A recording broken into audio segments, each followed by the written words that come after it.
नमस्कार दोस्तों, स्वागत है आपका आज की एक और नई वीडियो में। आज हम कर रहे हैं प्रश्नावली 12.3 का क्वेश्चन नंबर 9। यहाँ दे रखा है आकृति में ए बी और सी डी केंद्र ओ वाले वृत्त के दो परस्पर लंब व्यास है। तो ये क्या है, केंद्र से जाने वाले इस वृत्त के क्या है, लंब व्यास है। लंब व्यास है मतलब कि एक दूसरे को 90 डिग्री पे प्रतिच्छेद करते हैं। तथा ओडी छोटे वृत्त का व्यास है। जो ओडी दे रखा है वो क्या है, छोटे वृत्त का व्यास है। ओ ए बराबर दे दिया अपने को 7 सेंटीमीटर, ये है ओ ए, तो ओ ए बराबर दे दिया 7 सेंटीमीटर। तो छायांकित भाग का क्षेत्रफल ज्ञात करना है। छायांकित भाग में क्या है, एक तो ये दो वृत्तखंड है और एक ये छोटा वाला वृत्त है। तो सबसे पहले अपन ज्ञात कर लेते हैं। यहाँ दे रखा है अपने को कि एक तो बड़े वाले वृत्त की त्रिज्या दे दी, ये क्या है, व्यास का आधा क्या हो जाएगा, त्रिज्या।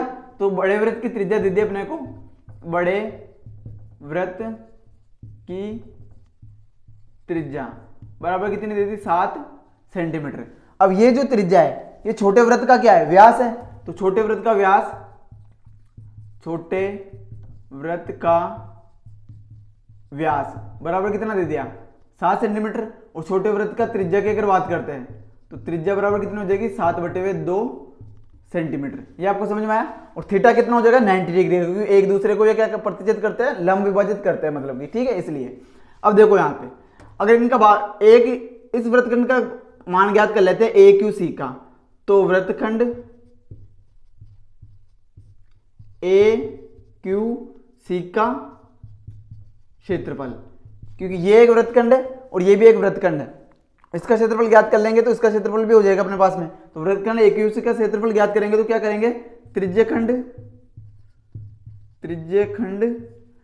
ओ ए सी का क्षेत्रफल, त्रिज्यखंड ओ ए सी का क्षेत्रफल, इसमें से क्या माइनस कर देंगे, इस पूरे त्रिज्यखंड में से क्या माइनस कर देंगे, त्रिभुज माइनस कर देंगे, माइनस त्रिभुज ओ ए सी का क्षेत्रफल, ओ ए सी का क्षेत्रफल। अगर इसमें कंफ्यूज हो रहे तो इसमें क्या कर देना आप, ओ ए क्यू सी कर देना, ओ ए क्यू सी, और या फिर ओ ए सी रहने दो, ओ ए सी का क्षेत्रफल। तो यहां से अगर बात करते हैं त्रिज्यखंड की, तो त्रिज्यखंड का सूत्र क्या होता है, पाई आर स्क्वायर थीटा बटे 360 माइनस त्रिभुज का क्षेत्रफल होता है 1/2 गुणा आधार गुणा ऊंचाई, ठीक है। पाई की जगह कितना आ जाएगा, 22/7 इंटू आर की जगह कितना आ जाएगा, यहाँ त्रिज्यखंड की बात हो रही है, इस वाले त्रिज्या की, ये वाला त्रिज्यखंड है, ये त्रिज्या हो जाएगी बड़े वाले वृत्त की, तो ये कितनी है, 7 इंटू थीटा कितना हो जाएगा, ये लंब है तो यहाँ कितना हो जाएगा, 90 डिग्री अपॉन में 360 माइनस 1/2 इंटू इसके अगर आधार की बात करते तो आधार क्या हो जाएगा, ओ ए कितना इसका 7 इंटू ऊंचाई की अगर बात करते तो ये ऊंचाई भी क्या हो जाएगी, ये भी इसकी त्रिज्या ही है, तो ये भी कितनी हो जाएगी, 7। यहाँ से इसको सोल्व कर लेते हैं तो ये हो जाएगा अपने पास में 7 से 7 कैंसिल हो गया, 0 से 0, 9 चौक 36, 2 दूनी 4, 2 एकम 2, 2 एकम 2। यहाँ गुणा करेंगे तो 11 सत्ते 77/2 माइनस 7 7 49/2। यहाँ 77 में ये 2 क्या जाएगा, लघुत्तम, 77 में से 49 जाएगा तो यहाँ से 2 7 का हो गया 6 हो गया 17, 17 में से 9 गया तो 17 में से 9 गया तो 8, और यहाँ हो गया 6 में से 4 गया तो 2, और 2 का भाग 28 में देंगे तो 14 सेंटीमीटर स्क्वायर। ये क्या आ गया, वृत्तखंड ए क्यू सी का क्षेत्रफल। इसी तरह ज्ञात कर लेंगे अपन, ए क्यू सी का क्षेत्रफल आया, जो ही क्या होगा, बी पी सी का क्षेत्रफल होगा। तो अतः वृत्तखंड बी पी सी का क्षेत्रफल बराबर, ये भी कितना हो जाएगा, 14 सेंटीमीटर स्क्वायर, 14 सेंटीमीटर स्क्वायर, क्योंकि ये दोनों क्या है, एक ही मतलब एक ही वृत्त के जो त्रिज्यखंड बन रहे हैं समान, उन्हीं के वृत्तखंड है, तो ये क्या हो जाएंगे, दोनों समान हो जाएंगे, वृत्तखंड बीपीसी का क्षेत्रफल और वृत्तखंड एक्यूसी का क्षेत्रफल समान हो जाएगा। अब ज्ञात करना है अपने को छोटे वाले वृत्त का क्षेत्रफल।